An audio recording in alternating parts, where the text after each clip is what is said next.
Mahaba balahibo niya sa puwet. Araw-araw namin nakikita yun. Ay. Akala namin daga. Palagi yan sa umaga. Nagsulputan sa mga balita. Tumawid din malamang sa feed nyo sa social media. Nakahabula sila dyan sa wire. Squirrel sighting. Saan-saan yan?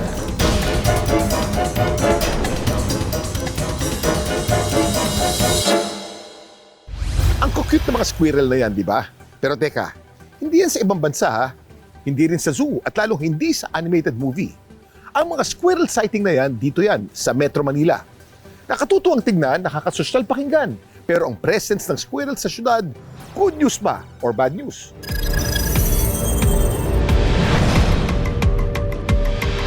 Isa raw sa mga lugar kung saan naglipa ng mga squirrel ay dito sa boundary ng Las Piñas at Malabang, kung saan ilang residente na raw ang nakakakita sa kanila.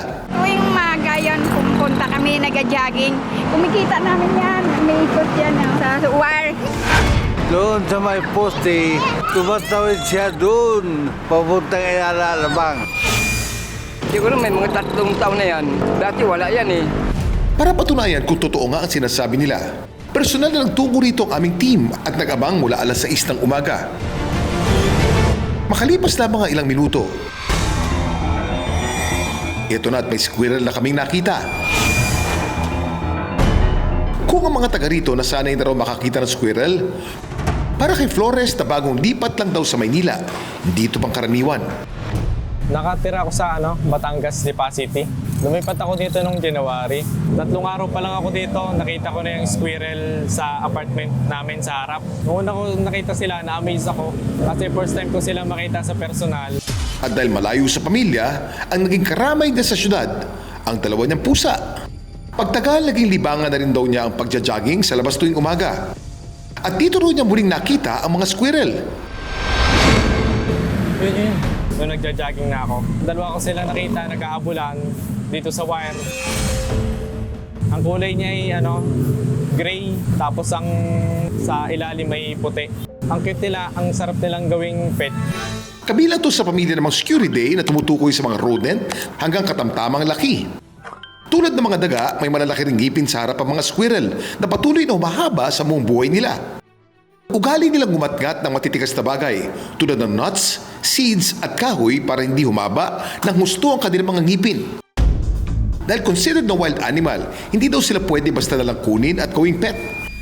Okay lang sila dun sa environment nila kasi doon may sistema na sila, may role sila dun sa ecosystem nila.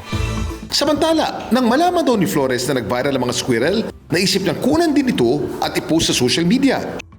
Ang uri ng squirrel sa video ni Flores at ang iba pa nating mga kapuso ay tinatawag na Finlayson squirrel. Malawak ang variation ng kanilang kulay. Hindi lang sila simpleng kulay brown, pwede rin sila maging gray, jet black, white, reddish o halo-halong pattern. Dami mong alam, Kuya Kim. Native ang mga squirrel na ito sa Southeast Asia, partikular sa Thailand, Cambodia, Laos at Vietnam. Paano naman sila napunta sa atin? Karamihan sa mga yan nagsimula sa exotic pet trade. So yan yung mga alaga na either pinakawalan or nakatakas mismo. Highly adaptable din daw ang mga Finlayson squirrel, lalo sa mga lugar na meron silang habitat, food source at may kaunti lang na predators.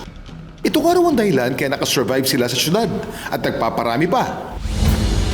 Ang mga squirrel na ito gusto yatang mamuhay kasama tayong mga tao. May ilang pagkakapareho naman daw tayo sa kanila.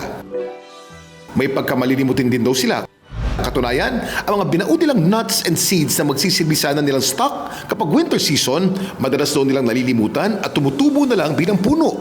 O di ba, parang tao lang? Mautak din daw sila na parang tao. Nagpapanggap silang nagtatago ng pagkain para linlangin ang ibang hayop na pwedeng magnakaw nito. Aba naman, parang ready na talaga sila maging city animal, ano?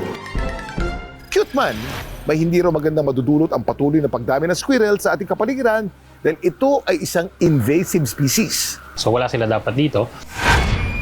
Detrimental sila dito sa ating ecosystem.